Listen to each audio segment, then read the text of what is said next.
When Catherine Whitmore signed away $50 million with a single pen stroke, the lawyers thought she'd lost her mind.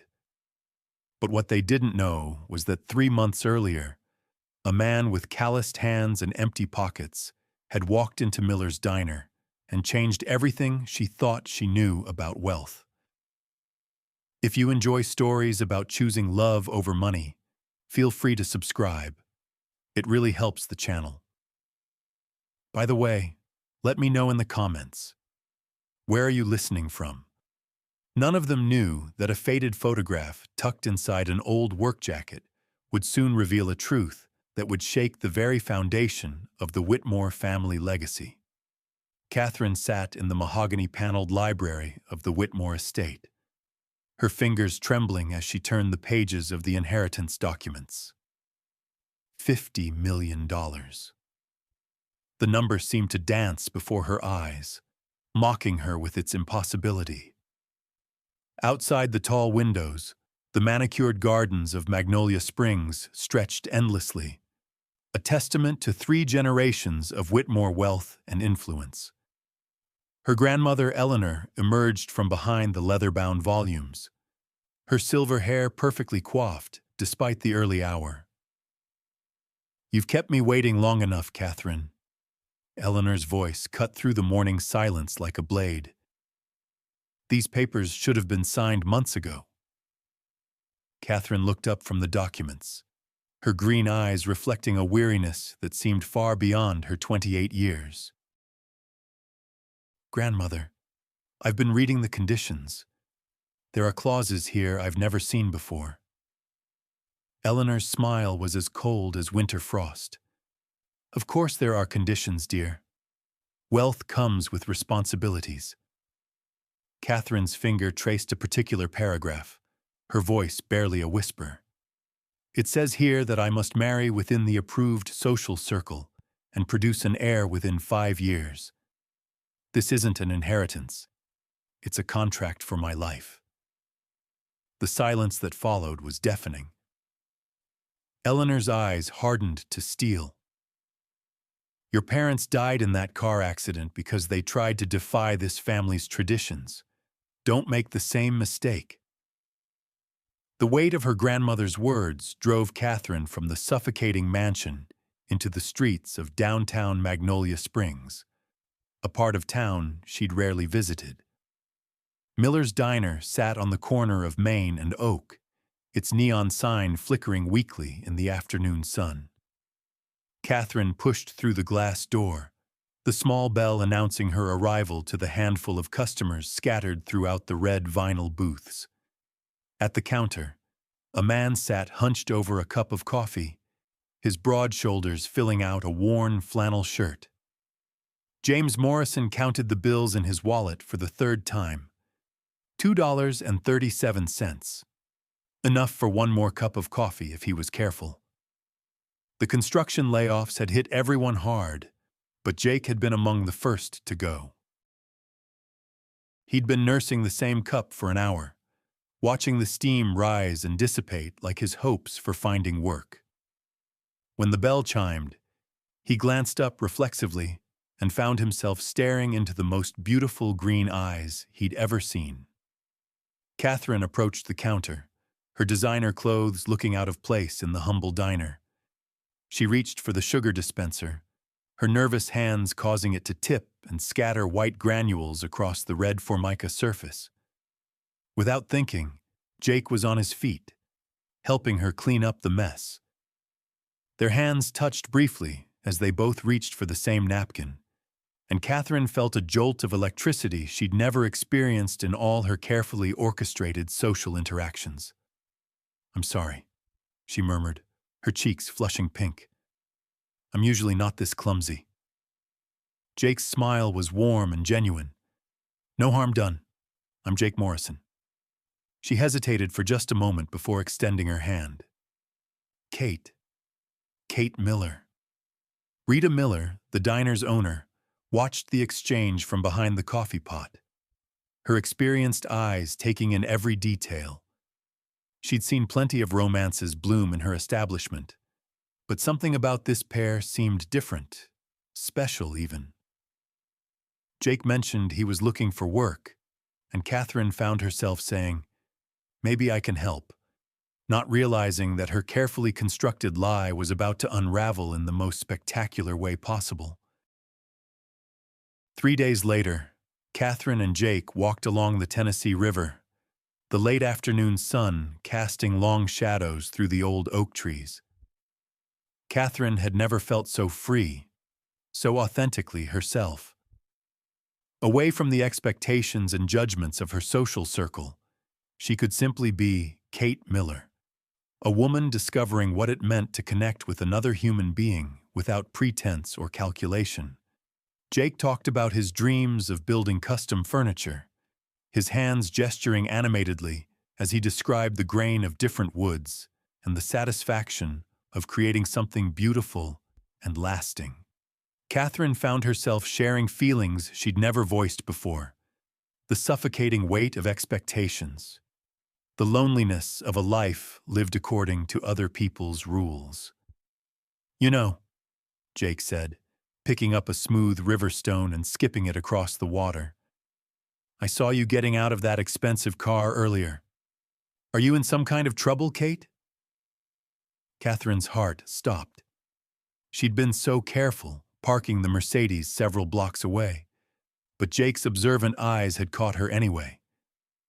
The truth balanced on the edge of her tongue, ready to spill out and either save or destroy everything they'd built together. She opened her mouth to confess everything: her real name, her wealth, the crushing weight of the inheritance waiting for her signature. But before she could speak, the unmistakable sound of tires on gravel announced the arrival of Eleanor's Rolls-Royce. The black car pulled up with the inevitability of fate, and Catherine watched in horror as her grandmother emerged, her face a mask of cold fury. Behind her, the family attorney Marcus Webb unfolded his tall frame from the passenger seat, legal documents clutched in his manicured hands. Eleanor's voice cut through the peaceful afternoon air like a scythe through wheat. "Catherine Elizabeth Whitmore, you will come home immediately." The news traveled through Magnolia Springs faster than summer lightning. By the time the sun set on that devastating afternoon by the river, every soul in town knew about the scene between the Whitmore heiress and Jake Morrison. Rita Miller stood behind the counter of her diner, wiping down the same coffee cup for the third time while listening to the chorus of gossip that filled her establishment like smoke. Mrs. Henderson, the town's most notorious busybody, held court at the corner booth, her voice carrying to every table. "I always said that Morrison boy was too good for his own good, but getting mixed up with a Whitmore? That family's been looking down on folks like us for generations." Old Pete from the hardware store nodded sagely over his apple pie. "Rich girls always hurt good men like Jake. They think we're entertainment, something to play with when they get bored with their fancy parties." Rita's knuckles whitened around the dish rag. She'd watched Jake grow up, seen him struggle after his father's death, witnessed his quiet dignity in the face of hardship. And she'd also seen something real spark between him and the girl who'd called herself Kate Miller. When the bell chimed and Catherine walked through the door, her designer clothes wrinkled and her face streaked with tears, the diner fell silent as a tomb. She moved like a sleepwalker toward the counter, unaware of the hostile stares following her every step. "Mrs." Henderson's voice cut through the silence like a rusty knife. "Well, well, look what the cat dragged in.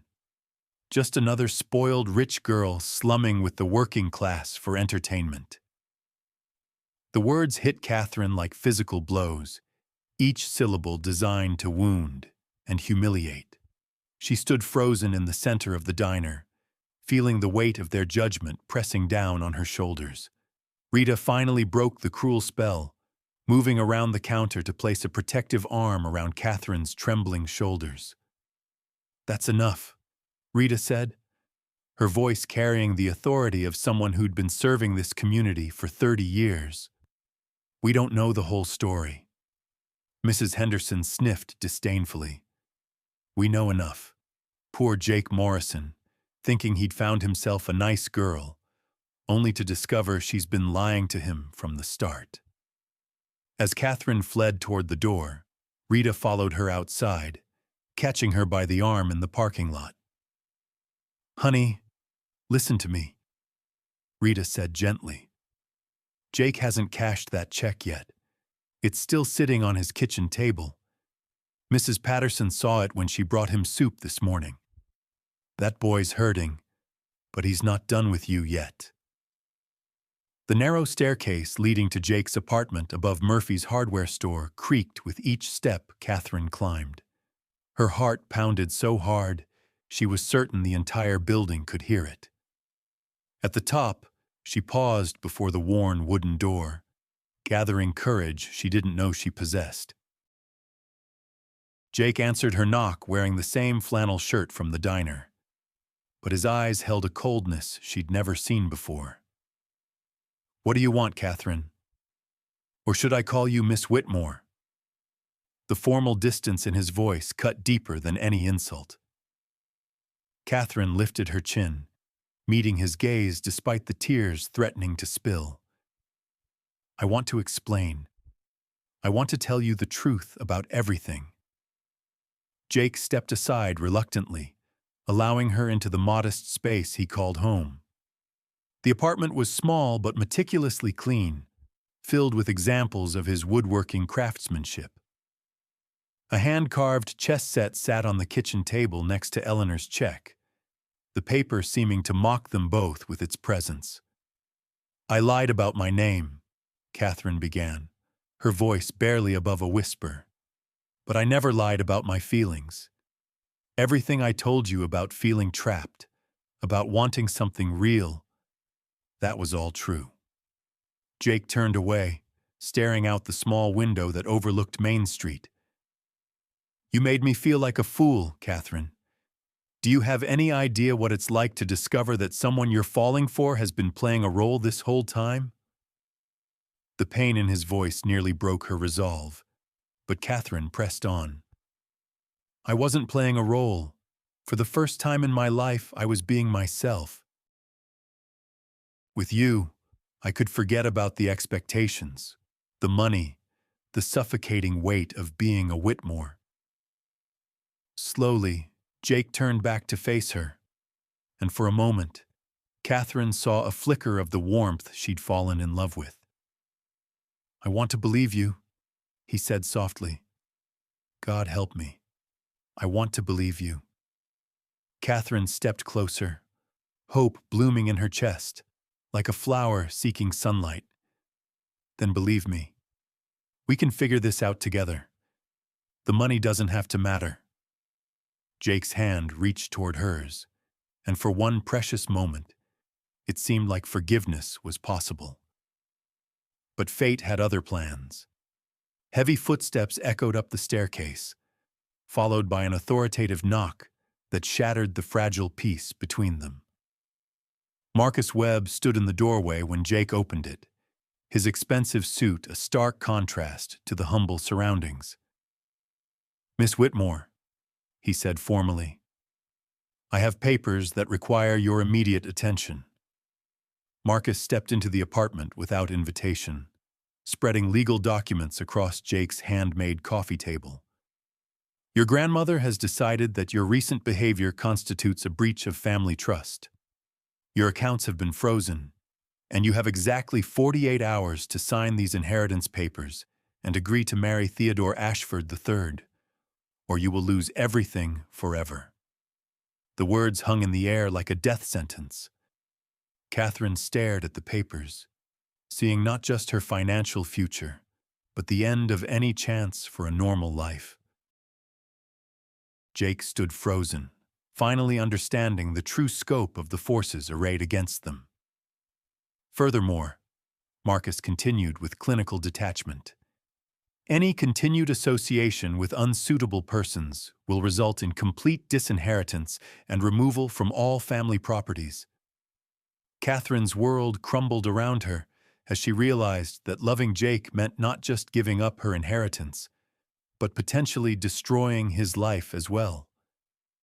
After Marcus left with his ultimatum hanging over them like a storm cloud, Jake found Catherine sobbing into her hands. Despite everything, his protective instincts overrode his hurt pride. "Come on," he said quietly, taking her hand. "There's something I want to show you." They drove in silence through the winding roads outside Magnolia Springs until they reached the small cemetery, where generations of the town's families rested beneath weathered headstones. Catherine followed Jake to an ornate marble monument bearing the names Robert and Margaret Whitmore, her parents. "I come here sometimes," Catherine whispered, kneeling beside the grave, "to talk to them, to ask what I should do." As she traced their names with her finger, she felt something unusual beneath the base of the headstone. A small compartment, hidden from view, clicked open at her touch. Inside, wrapped in plastic, were yellowed letters in her father's handwriting. Jake watched as Catherine read, her face growing pale in the moonlight. "What is it?" he asked, moving closer. Catherine's voice shook as she read aloud from one of the letters. "The Whitmore fortune was built on the ruins of good families. We took their land through legal manipulation and left them with nothing. I can't live with this knowledge anymore, and I pray that someday Catherine will have the strength to make it right."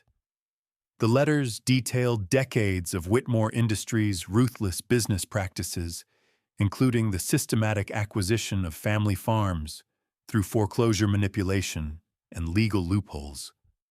And then Catherine found the photograph that made her blood run cold. It showed a much younger version of Jake's grandfather shaking hands with her grandfather, standing in front of a farmhouse Catherine now recognized from Jake's childhood stories.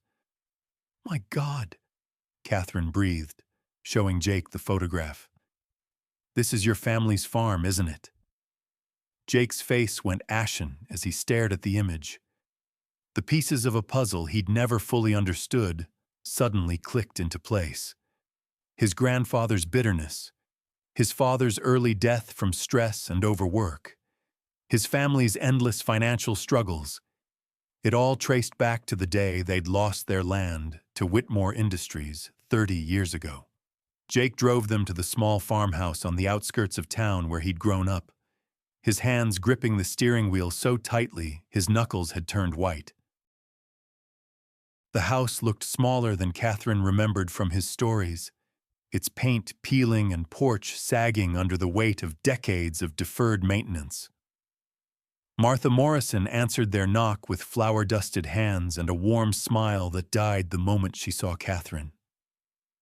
"Jake, honey, what are you doing here so late?" Martha asked, her eyes never leaving Catherine's face. "And who's your friend?" Jake's voice was strained as he made the introductions. "Ma, this is Catherine. Catherine Whitmore." The change in Martha's demeanor was immediate and devastating. Her face hardened into a mask of bitter recognition, and she stepped back as if Catherine carried some contagious disease. "A Whitmore," she said flatly. "In my house." Catherine felt the hostility radiating from the older woman like heat from a forge. "Mrs. Morrison, I know our families have history, but—" "History?" Martha's laugh was harsh and brittle. "Is that what you call it when your family destroys everything good and decent in this world?" Martha disappeared into the house for a moment, returning with a shoebox filled with faded photographs and yellowed documents. She pulled out the same photograph Catherine had found at the cemetery, but this copy was larger, clearer, showing the pain in her grandfather's eyes as he signed away his life's work. "This is the day your grandfather stole our farm," Martha said, her voice shaking with old pain. T. Thomas Morrison, Jake's grandfather, had worked that land for 40 years, built it up from nothing, raised 6 children on it, planned to pass it down to his sons. But your grandfather found a way to call in the loan early, used legal tricks we couldn't fight. Jake stood frozen between the two women, watching his mother's pain pour out like water from a broken dam. Jake's father never got over losing that farm, Martha continued, her eyes glistening with unshed tears. Worked himself into an early grave trying to make up for what we lost. Had a heart attack at 52, still owing money to the doctors who couldn't save him. Catherine felt the weight of her family's sins pressing down on her shoulders like a physical burden. Mrs. Morrison, I'm so sorry. I had no idea. Sorry doesn't bring back the dead, Martha snapped. Sorry doesn't give us back the 30 years we spent struggling while your family lived in luxury built on our backs. Martha turned to her son, her voice breaking with disappointment. Jake, how could you do this? How could you betray everything your father and grandfather stood for? Jake looked from his mother to Catherine, torn between loyalty to his family's memory and the love growing in his heart. Ma, she's not responsible for what happened before she was born. She's a Whitmore, Martha said with finality. That blood runs poison, and it always will. I want her out of my house, Jake. And if you have any respect for your father's memory, you'll stay away from her too. Catherine saw the struggle playing out on Jake's face and made the decision for him. I'll go, she said quietly, moving toward the door. Jake, your mother's right. I'm not good for you or your family. As she reached the threshold, Martha called after her with words that cut like broken glass. Don't come back, Miss Whitmore. You've done enough damage to the Morrison family. Catherine returned to the Whitmore estate feeling more defeated than she'd ever felt in her life. The mansion that had once seemed like a prison now felt like a tomb, its opulent rooms echoing with the ghosts of her family's victims. Eleanor waited for her in the study, sitting beside a man Catherine had never seen before, but immediately recognized from society photographs. Theodore Ashford III possessed the kind of bland handsomeness that came from generations of careful breeding, his pale blue eyes holding all the warmth of winter ice. Catherine, dear, Eleanor said with false sweetness, I'd like you to meet your future husband. Theodore rose from his leather chair with practiced grace, taking Catherine's hand and pressing it to his lips in a gesture that made her skin crawl. Miss Whitmore, I've heard so much about you. I believe we'll make an excellent partnership. The way he said partnership instead of marriage told Catherine everything she needed to know about his feelings toward her. This wasn't about love or even attraction.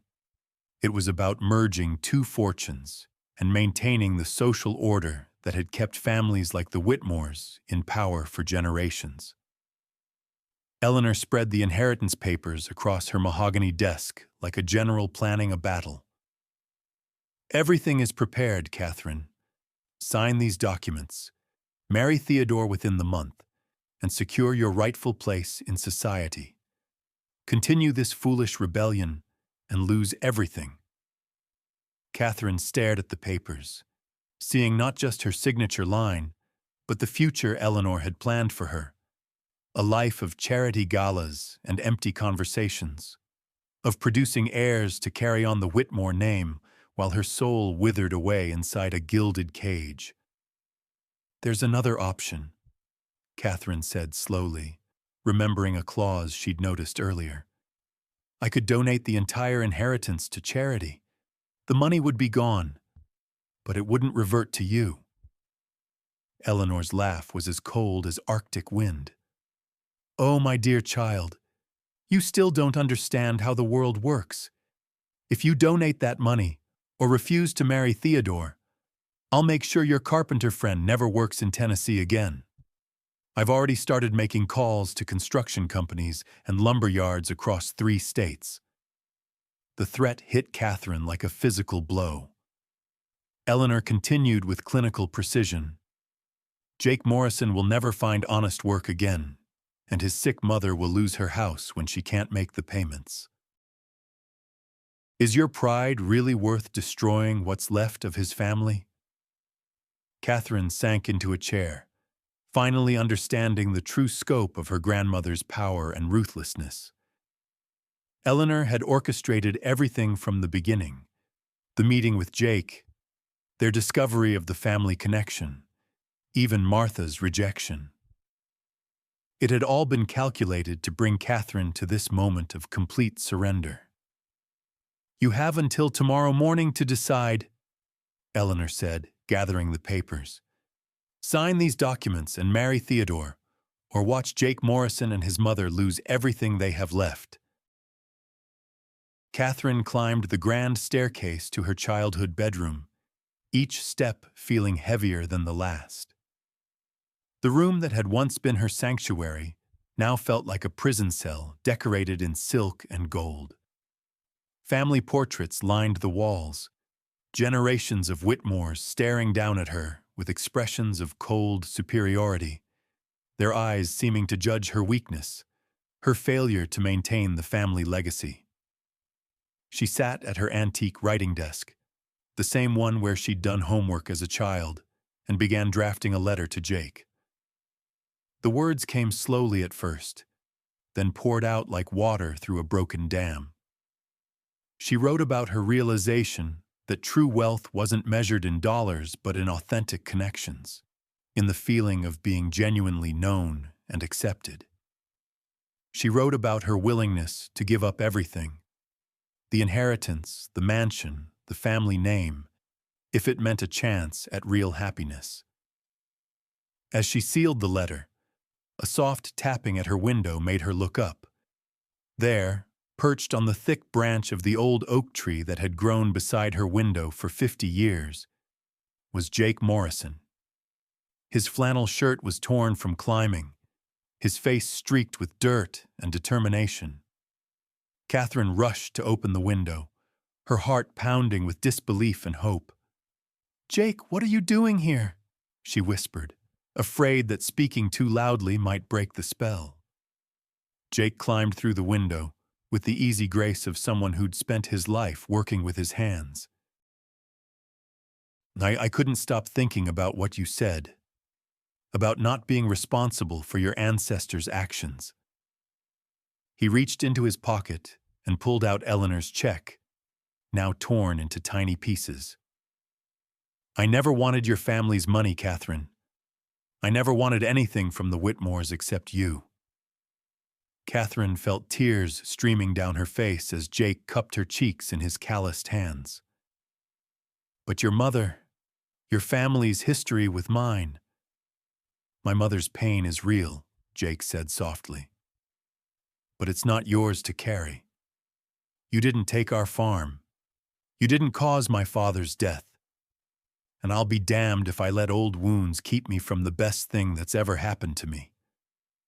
Catherine pressed her forehead against his, breathing in the scent of sawdust and honest work that clung to his clothes. Jake, there's something I need to tell you. I have a plan, but it's going to require incredible courage from both of us. Jake's eyes searched her face, seeing a determination there that hadn't existed before. What kind of plan? Catherine took his hands in hers, her voice steady despite the magnitude of what she was about to propose. Tomorrow is the monthly town meeting at City Hall. I want you to meet me there at 10 in the morning. But I can't tell you why. You'll have to trust me one more time. Jake studied her face in the moonlight streaming through the window, seeing not the sheltered heiress he'd first met, but a woman who'd found her strength in the crucible of loss and betrayal. I trust you, he said simply. Whatever you're planning, I'm with you. The Magnolia Springs Town Hall had never seen such a crowd. Word had somehow spread that something significant was about to happen, and the small auditorium was packed with curious townspeople. Catherine stood at the back of the room, her hands shaking as she watched familiar faces fill the folding chairs.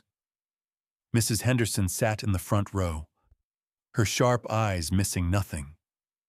Rita Miller had closed the diner for the morning, something that hadn't happened in 20 years.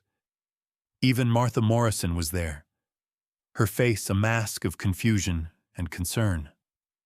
Jake waited near the podium, having arrived early as Catherine had requested. He still didn't know what she planned to do, but he could see the resolution in her posture, the way she held her head high despite the whispered conversations swirling around her. Mayor Williams called the meeting to order, running through the usual agenda of municipal business: road repairs, budget allocations, permit applications. Catherine barely heard any of it, her attention focused on the moment when she would either save her future or destroy it completely. "Is there any new business?" Mayor Williams asked, his voice echoing through the suddenly quiet room. Catherine stood, her legs feeling like water beneath her. Every eye in the room turned toward her as she walked down the center aisle, her heels clicking on the worn linoleum floor. "I have something to say," she announced, her voice carrying clearly through the small auditorium. "My name is Catherine Whitmore, and I have a confession to make to this community." The silence was so complete that she could hear her own heartbeat. Even Mrs. Henderson seemed stunned into speechlessness. Catherine reached the podium and turned to face the crowd, seeing decades of resentment and suspicion in their faces. "3 days ago, I learned something about my family that I should have known years ago. The Whitmore fortune, the money that built our mansion, that funded our lifestyle, that gave us power in this community, was stolen from families like yours." A murmur rippled through the crowd, but Catherine pressed on. "My family used legal manipulation and foreclosure fraud to take land from farming families, including the Morrisons, the Hendersons, the Pattersons, and dozens of others. We destroyed lives and called it business." The murmur grew to a roar as people began connecting the dots, remembering their own family stories of lost land and broken dreams. Catherine waited for the noise to die down before continuing. "Today, I'm here to announce that I'm renouncing my entire inheritance, $50 million, and establishing the Morrison Whitmore Foundation to help families reclaim the land that was taken from them." The crowd erupted in chaos. Some people cheered, others shouted questions, and a few simply sat in stunned silence.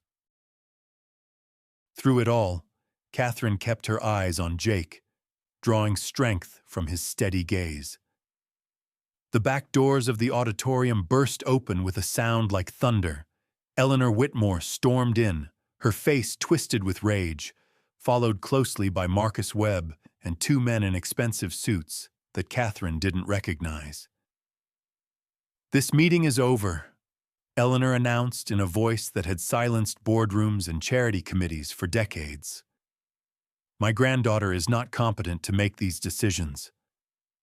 Mayor Williams stood uncertainly, clearly out of his depth in dealing with such powerful figures. But before he could speak, Rita Miller rose from her seat, her voice carrying the authority of someone who'd served this community faithfully for 30 years. "Eleanor Whitmore, you're not running this meeting," Rita said firmly. "And your granddaughter sounds plenty competent to me." One by one, other townspeople began standing. Old Pete from the hardware store, Mrs. Patterson from the grocery, even young Tommy Sullivan from the gas station. Soon the entire room was on its feet, creating a wall of community solidarity that even Eleanor's wealth couldn't breach. You think you can buy your way out of 3 generations of guilt? Eleanor snarled at Catherine. You think this pathetic gesture will make you a hero? Catherine stepped down from the podium, moving to stand beside Jake. I don't want to be a hero, grandmother. I just want to make things right. Eleanor's laugh was like broken glass. Make things right? You naive child. You have no idea what you've done. When you're living in poverty, when you're working double shifts at that pathetic diner, when you're watching Jake's business fail because no one will hire him, remember this moment. The threat hung in the air like poison, but Catherine felt Jake's hand slip into hers, and suddenly Eleanor's words lost their power to frighten her. We'll see about that, Rita Miller said, stepping forward. I'm offering Catherine a job at the diner, and I'm offering Jake space in my back room to start his furniture business. And if you try to interfere with either of them, Eleanor Whitmore, you'll have the whole town to answer to. Eleanor looked around the room, seeing nothing but hostile faces and protective solidarity. For the first time in her life, her money and influence couldn't buy her what she wanted. You'll regret this, she said, her voice shaking with impotent rage. All of you will regret this. As Eleanor swept from the room with her entourage, Catherine felt a weight lift from her shoulders that she'd been carrying her entire life. 6 months later, the morning sun streamed through the windows of Miller's diner, casting everything in warm, golden light. Catherine tied her apron around her waist, preparing for the breakfast rush that would begin in an hour. Her hands, once soft and manicured, now bore the calluses of honest work, and she'd never been happier. The apartment above the diner was small, just a bedroom, a kitchenette, and a living room that doubled as Jake's workshop space. But it felt more like home than the Whitmore mansion ever had. Jake's custom furniture business had grown beyond their wildest expectations. Word of his craftsmanship had spread throughout Tennessee, and he had orders backed up for months. The foundation Catherine had established was operating out of a small office behind the diner, and they'd already helped 6 families begin the process of reclaiming land that had been in their families for generations. Catherine was wiping down tables when the bell above the door chimed, and she looked up to see a familiar figure silhouetted in the doorway. Martha Morrison stood hesitant on the threshold, her weathered hands clutching a small wrapped package. This was the first time she'd entered the diner since that terrible night when Catherine had visited her home. Rita looked up from the coffee machine, her eyebrows raised in surprise. Catherine set down her dish rag and approached Martha slowly, unsure of what to expect. Mrs. Morrison, she said softly, can I get you some coffee? Martha nodded, still clutching her package. Catherine guided her to a corner booth, the same one where she'd first sat with Jake all those months ago. As Catherine poured coffee from a fresh pot, Martha's voice was barely audible. I heard what you did at the town meeting. And I heard about the families you've helped through your foundation. Catherine sat across from her, her hands wrapped around her own coffee mug for warmth and comfort. I'm trying to make amends for what my family did. I know it can't bring back what you lost. But... Hush, Martha said, raising a hand to stop her. I didn't come here to talk about the past. She pushed the wrapped package across the table. This belonged to Jake's grandfather. I thought you should have it. Catherine unwrapped the package with trembling fingers, revealing an old photograph in a simple wooden frame. It showed a much younger version of Jake's grandfather standing in front of the farmhouse, surrounded by his children. On the back, written in faded ink, were the words, "The land doesn't belong to us. We belong to the land." Thomas Morrison was a good man, Martha said, her voice thick with emotion. He believed that every person deserved dignity and a chance to build something lasting. He would have been proud to see his land being returned to families who need it. Catherine felt tears sliding down her cheeks as Martha reached across the table and covered her hand with weathered fingers. Jake's grandfather would have been proud of you too, dear. And welcome to the family. The simple words carried the weight of forgiveness and acceptance that Catherine had never dared hope for. Through the diner window, she could see Jake setting up his workshop for the day, his movements confident and purposeful. Rita hummed softly as she prepared for the morning rush, and the early customers were beginning to trickle in. Farmers heading to work, nurses finishing night shifts, the everyday heroes who made communities like Magnolia Springs function. Catherine looked at her reflection in the diner window and saw not the pampered heiress she'd once been, but a woman who'd found her place in the world through love, sacrifice, and the courage to choose what was right over what was easy. On the window, Jake had hung a small wooden sign he'd carved by hand. Morrison Whitmore Foundation, healing the past, building the future. The afternoon sun caught the letters, making them glow like a promise of better days ahead. Catherine touched the simple gold band on her finger. They'd been married quietly by Judge Patterson in his chambers, with Rita and Martha as witnesses, and realized she was richer than she'd ever been with $50 million. Outside, the town of Magnolia Springs continued its peaceful rhythm, and Catherine Whitmore Morrison smiled as she watched her chosen family of neighbors and friends go about their daily lives, knowing that sometimes the greatest inheritance isn't money at all, but the love and respect of people who matter.